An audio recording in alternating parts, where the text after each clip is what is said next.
Números inteiros.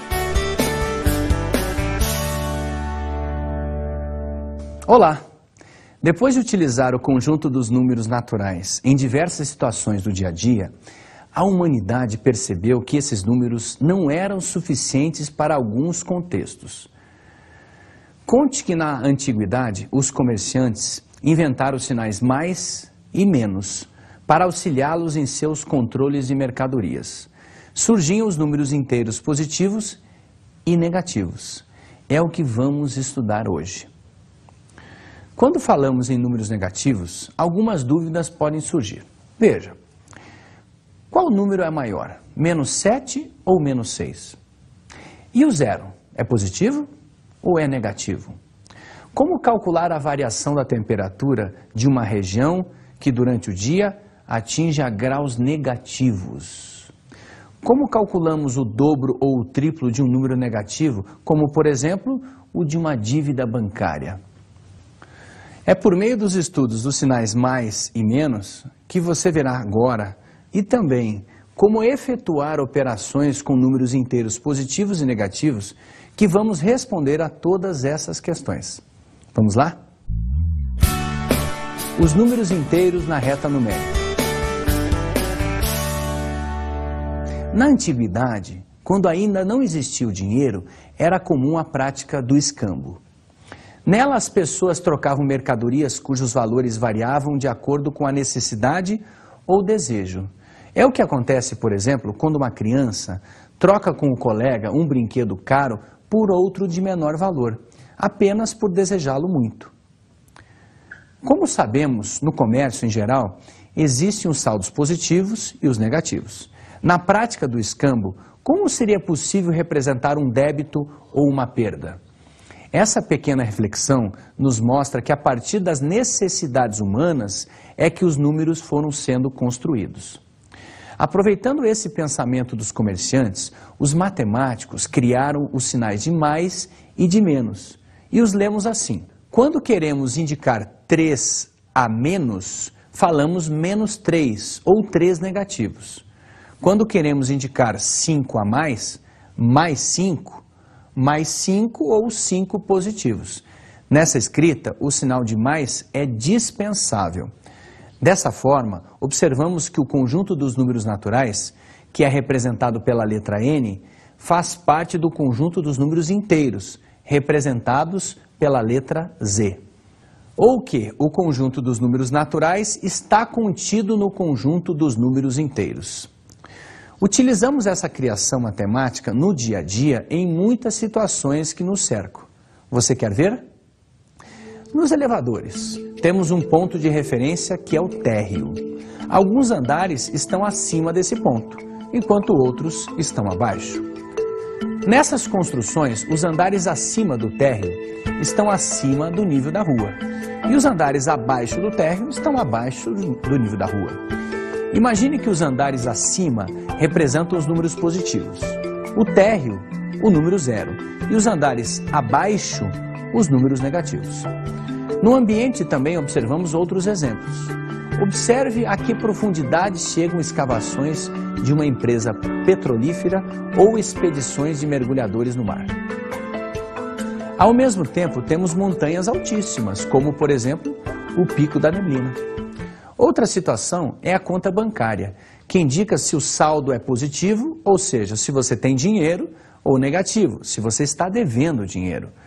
Podemos também utilizar números positivos e negativos para indicar a diferença de horário entre os países, tomando como base a rotação da Terra.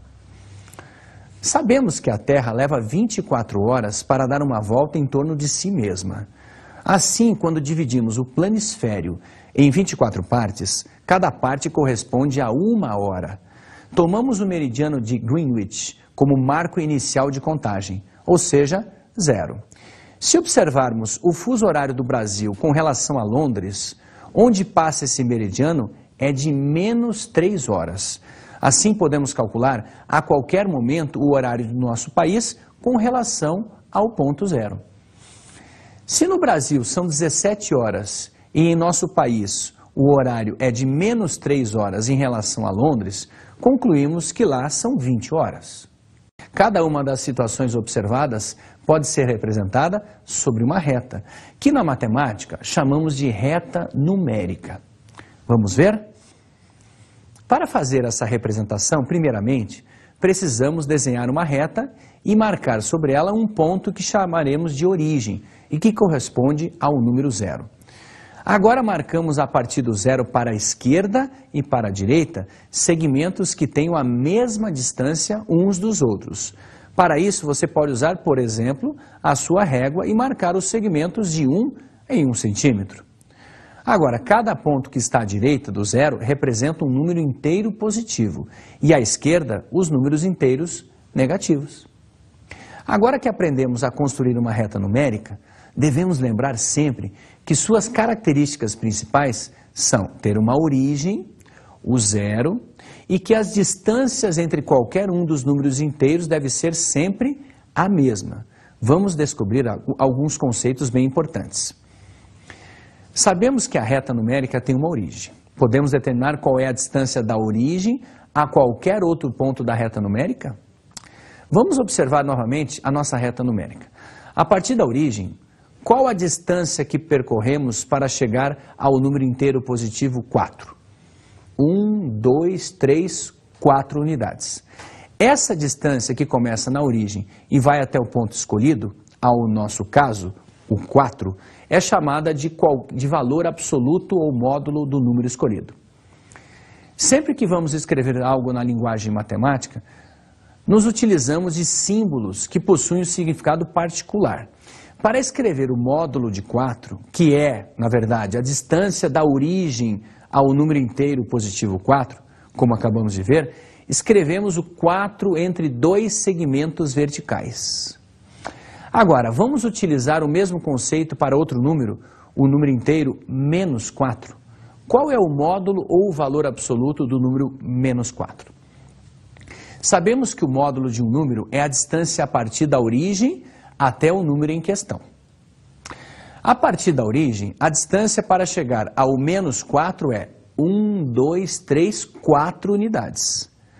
Para escrever o módulo de menos 4, escrevemos o 4 negativo entre dois segmentos verticais.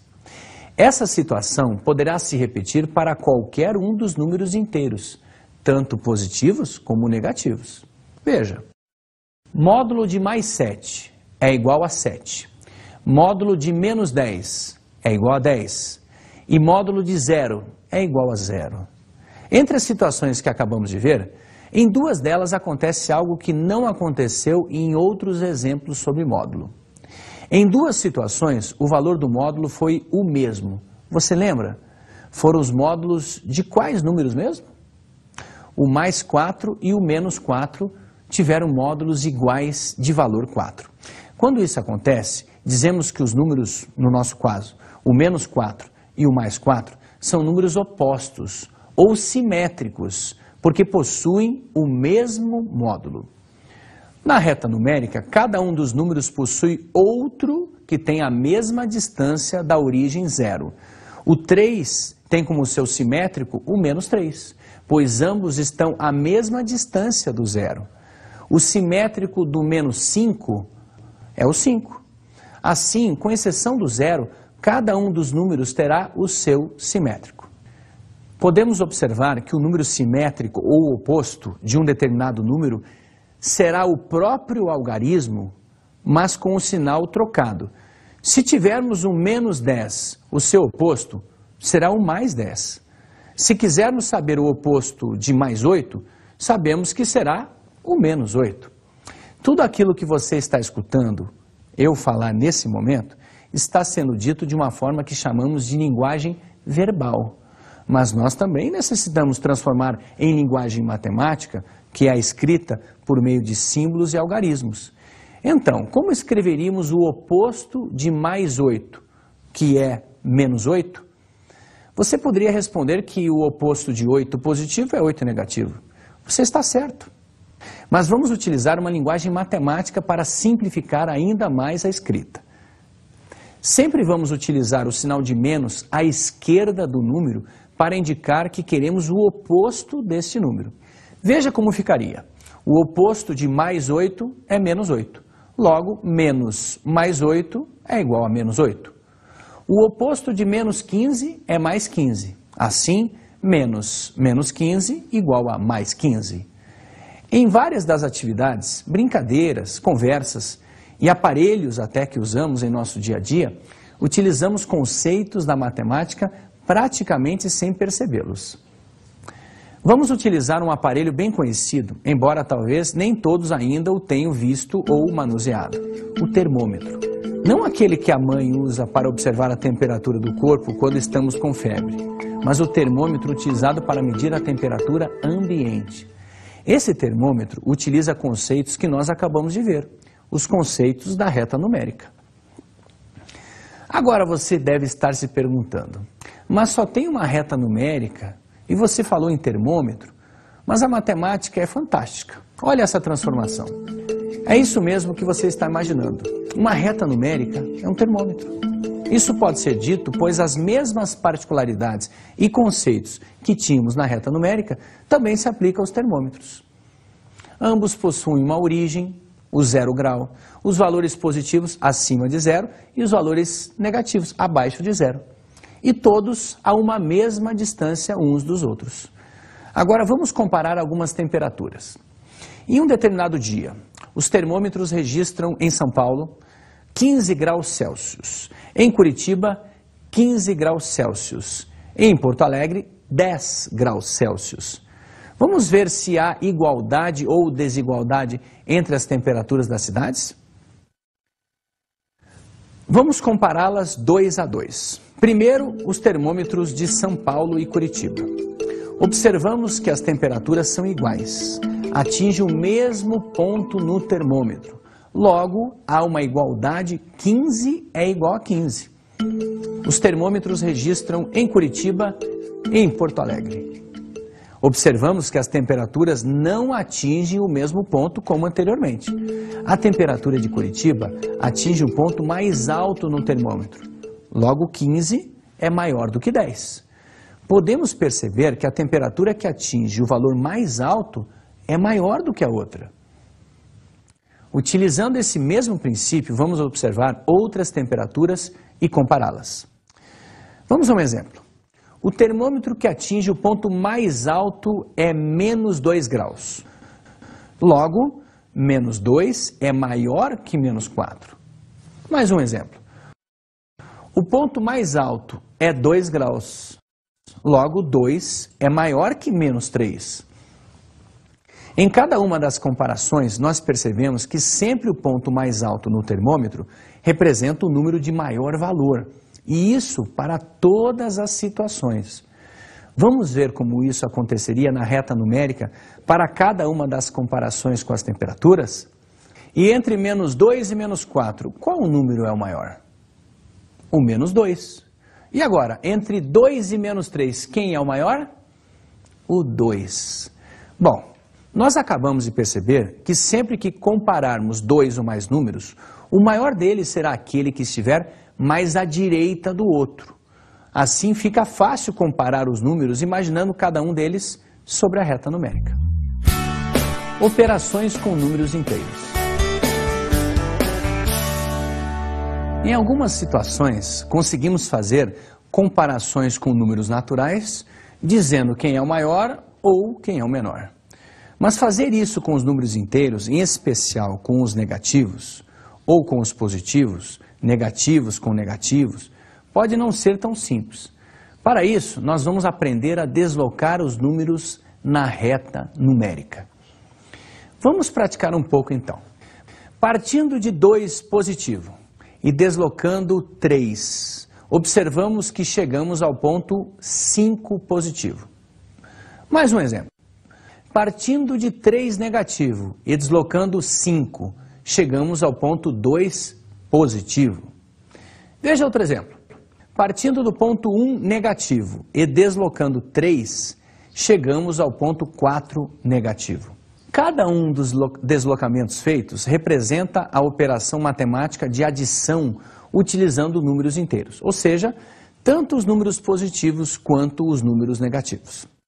A utilização da reta numérica facilita muito esse primeiro contato com as regras de adição. Você quer ver como ajuda mesmo? Imagine que fosse pedido para você fazer a seguinte soma: menos 6 adicionado a mais 7. Com o auxílio da reta numérica, essa operação pode ser realizada com mais facilidade. Antes de chegarmos ao resultado, é importante lembrar que o número positivo desloca a quantidade de unidades para a direita e o número negativo desloca a quantidade de unidades para a esquerda. E para observarmos bem os deslocamentos agora, vamos iniciar da origem, o ponto 0, adicionando 3 e depois mais 4. Partindo do ponto 0, deslocamos 3 unidades para a direita e depois 4 unidades para a direita. Novamente chegamos ao ponto mais 7, ou seja, a soma de 3 e 4 é 7. Veja mais uma operação. Menos 1 adicionado a menos 5. Qual é o resultado dessa operação? Partindo do 0, deslocamos uma unidade para a esquerda e depois 5 unidades para a esquerda novamente. E então chegamos ao número menos 6. Assim, menos 1 adicionado a menos 5 é igual a menos 6. Será que todas as operações terão de ser feitas sempre com a reta numérica? Imagine mais 100 adicionado a mais 35. Será que deveríamos construir uma reta numérica com 100 pontos e depois mais 35 pontos para a direita para concluir, finalmente, que o resultado é igual a 135? Não. Basta nós observarmos o que aconteceu nas operações anteriores, pois elas vão se repetir em qualquer adição. Veja as 3 operações anteriores e vamos buscar algumas semelhanças entre elas. Observe que quando vamos adicionar, somamos os valores independentemente do sinal, ou seja, os seus valores absolutos. 3 mais 4 é igual a 7 e 1 mais 5 é igual a 6. E agora vamos pensar no sinal da resposta. Perceba que os sinais de cada um dos números dentro dos parênteses são iguais. Mais 3 e mais 4. E menos 1 e menos 5. É essa repetição que me diz qual o sinal da resposta. Mais 3 e mais 4, o sinal da resposta será positivo. Menos 1 e menos 5, o sinal da resposta será negativo. Então agora podemos dizer que em qualquer adição que tenha números com o mesmo sinal, adicionamos os seus valores absolutos e conservamos o sinal. Mas e se os números tiverem sinais diferentes? Qual será o sinal da resposta? Vamos primeiramente deslocar os números na reta numérica para adicioná-los e depois observamos o que acontece de semelhante nas operações. Vou utilizar 2 operações que ficaram sem resposta no início da nossa conversa. Menos 6 adicionado a mais 7. Primeiro, partimos do marco 0 e deslocamos 6 unidades para a esquerda, chegando ao ponto menos 6. Em seguida, pelo fato de adicionarmos um número positivo, mais 7, a partir do menos 6, deslocaremos 7 unidades para a direita, chegando ao ponto mais 1. Assim, podemos dizer que menos 6 mais 7 é igual a mais 1. Observe que, da mesma maneira que nas primeiras operações, conseguimos chegar a um resultado final, independente de os sinais serem iguais ou diferentes. Já aprendemos que quando os sinais são iguais, conservamos o sinal que se repete. Mas e agora? Como saberemos qual é o sinal da resposta? Temos uma operação de adição com números de sinais diferentes. E um desses sinais terá de ir para a resposta. Mas qual? O negativo ou o positivo? Na primeira adição, nós tínhamos menos 6 e mais 7. Agora temos de lembrar um pouco sobre o valor de módulo ou valor absoluto. O valor absoluto de menos 6 é 6. E o valor absoluto de mais 7 é 7. Subtraindo esses valores temos 7 menos 6 é igual a 1. Agora, qual dos 2 valores absolutos é maior? O 6 ou o 7? Então, É o sinal do 7 que irá para a resposta. 1. Essa operação foi feita utilizando uma regra muito importante. Vamos relembrá-la? Em uma adição de números que tenham sinais diferentes, nós vamos subtrair os valores absolutos dos números e o sinal da resposta será o sinal do número de maior valor absoluto. Essa é uma regra que com a prática vai se tornar simples e fácil para todos vocês. Mas será que conseguimos ver as operações possíveis com os números inteiros? Ainda não. Veja o exemplo. 4 subtraído de 1. Perceberemos que a operação mudou para a subtração de dois números inteiros. Para resolver essa operação de subtração, vamos precisar da definição de números opostos. Vamos lembrar? Números opostos são aqueles que têm a mesma distância da origem zero para a esquerda e para a direita. E para representar um número oposto na linguagem matemática, precisamos colocar o sinal de menos antes do número. Vamos ver. O oposto de mais 5 é menos 5. O oposto de menos 2 é mais 2. E o oposto de mais 10 é menos 10.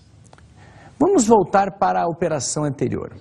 O sinal de menos antes dos parênteses diz que eu devo obter o oposto de 1. É o que vamos fazer. Permaneceremos com o 4 e agora adicionamos ao oposto de 1, que é menos 1. Bem, essa operação já sabemos efetuar. O valor absoluto de 4 é 4. O absoluto de menos 1 é mais 1, 1. Subtraímos os dois valores. 4 menos 1 é igual a 3. O maior valor entre 4 e 1 é o 4. Logo, o sinal do 4 irá para a resposta. No caso da multiplicação, observe alguns exemplos. Mais 2 multiplicado por mais 5 é igual. 2 vezes mais 5, que é igual a mais 5, mais 5, que é igual a mais 10, que é igual a 10. Portanto, mais 2 vezes mais 5 é igual a 10. Assim, multiplicando dois números positivos, o resultado foi um número positivo. Vamos ver mais um exemplo. Mais 2 multiplicado por menos 5 é igual a 2 que multiplica menos 5, que é igual a menos 5. Menos 5 mais menos 5, que é igual a menos 10. Portanto, multiplicando um número positivo por um número negativo, o resultado será um número negativo. E se os dois números tivessem sinais diferentes? Por exemplo, menos 2 multiplicado por mais 5. Essa operação pode ser representada da seguinte maneira. Menos mais 2 que multiplica mais 5. Já vimos que 2 vezes 5 é 10. Logo, menos 2 vezes 5 é igual a menos 10. Assim, multiplicando um número positivo por um número negativo, o resultado será um número negativo. E no nosso último exemplo, menos 2 vezes menos 5, quanto daria? Novamente, essa operação pode ser representada da seguinte maneira. Menos mais 2 vezes menos 5. Já calculamos também que 2 vezes menos 5 é menos 10. Logo, menos mais 2 vezes menos 5 é igual a menos 10, que é igual a mais 10 ou simplesmente 10. Podemos então concluir que, na multiplicação de números inteiros com o mesmo sinal, o resultado será sempre um número positivo. E na multiplicação de números que tenham sinais diferentes, o resultado será sempre um número negativo. Utilizando essas regras, observe mais um exemplo. Mais 3 vezes mais 5 é igual a... Números com sinais iguais, a resposta será sempre um número positivo. Como 3 vezes 5 é 15, o resultado é 15 positivo. Entre as operações fundamentais da matemática, ainda nos resta trabalhar uma operação, mas já sabemos que essa operação é inversa da multiplicação.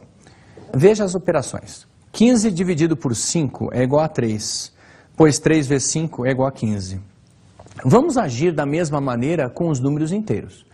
Mais 10 dividido por menos 5 é igual a menos 2, pois menos 2 multiplicado por menos 5 é igual a 10. Menos 18 dividido por menos 3 é igual a mais 6, pois mais 6 multiplicado por menos 3 é igual a menos 18. Fazendo a operação inversa da divisão, conseguimos perceber que a mesma regra que se aplica na multiplicação de números inteiros se aplica também na divisão dos números inteiros. Logo, na divisão entre dois números inteiros de mesmo sinal, o resultado da divisão será um número positivo. E na divisão entre dois números inteiros com sinais diferentes, o resultado será um número negativo. Essas são as fantásticas descobertas da matemática do nosso dia a dia.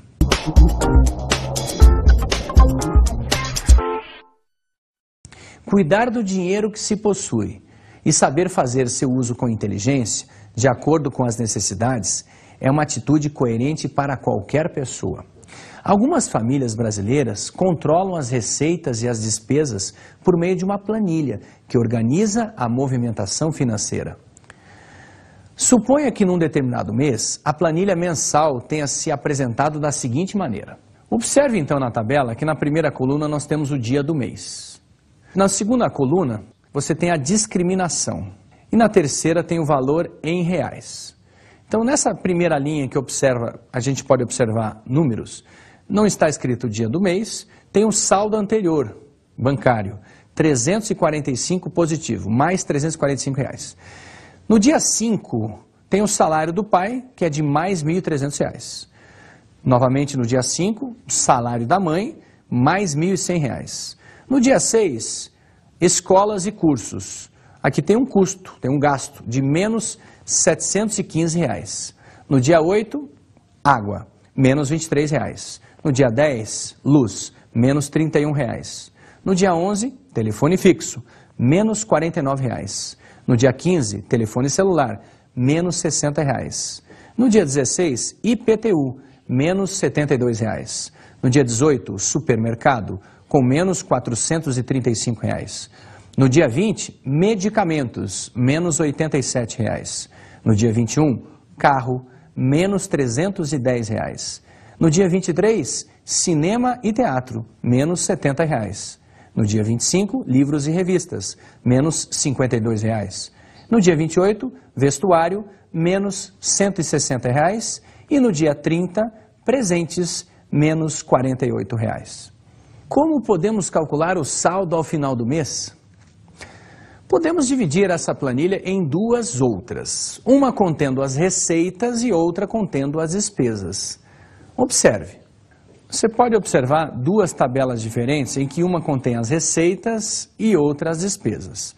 Da mesma forma que anteriormente a gente organizou, tem o dia do mês, tem as receitas e o valor em reais. Então, na primeira linha, tem o saldo anterior, que era o mesmo, de R$ 345 reais positivo. No dia 5, tem o salário do pai, mais R$ 1.300 reais. No dia 5 também tem o salário da mãe, de mais R$ 1.100 reais. Adicionando os valores em reais do saldo anterior, do salário do pai e do salário da mãe, totalizando mais R$ 2.745 reais. Isso refere-se ao total das receitas. Na segunda tabela, nós temos as despesas, são os pagamentos, os custos. No dia 6, nós observamos as despesas, escolas e cursos, menos R$ 715 reais, o valor. No dia 8, a água, de menos R$ 23 reais, o custo. No dia 10, a luz, menos R$ 31 reais. No dia 11, o telefone fixo, menos R$ 49 reais. No dia 15, o telefone celular, menos R$ 60 reais. No dia 16, IPTU, menos R$ 72 reais. No dia 18, supermercado, menos R$ 435 reais. No dia 20, medicamentos, menos R$ 87 reais. No dia 21, carro, menos R$ 310 reais. No dia 23, cinema e teatro, menos R$ 70 reais. No dia 25, livros e revistas. O custo, menos R$ 52 reais. Dia 28, vestuário, menos R$ 160 reais. No dia 30, presentes, menos R$ 48 reais. Todos esses valores aparecem negativos, já que são despesas. Se nós adicionássemos todos os valores negativos, o resultado seria um resultado negativo. Adicionando os módulos, os valores absolutos desses números e mantendo o sinal negativo, nós temos o total de menos R$ 2.112. Você observou que na tabela de receitas são considerados o saldo anterior e os salários do pai e da mãe. O valor da receita total é igual à soma desses valores. O resultado é igual a R$ 2.745. Já na tabela de despesas, todos os demais itens devem ser adicionados. Como os valores são negativos, o resultado será também negativo, e igual a menos R$ 2.112. O saldo ao final do mês é igual à soma do total das receitas com o total das despesas. Assim, o resultado é igual a mais R$ 633. O resultado positivo indica que as receitas são maiores que as despesas. Se a família continuar economizando dessa maneira, certamente poderá realizar viagens e estar preparada para gastos imprevistos.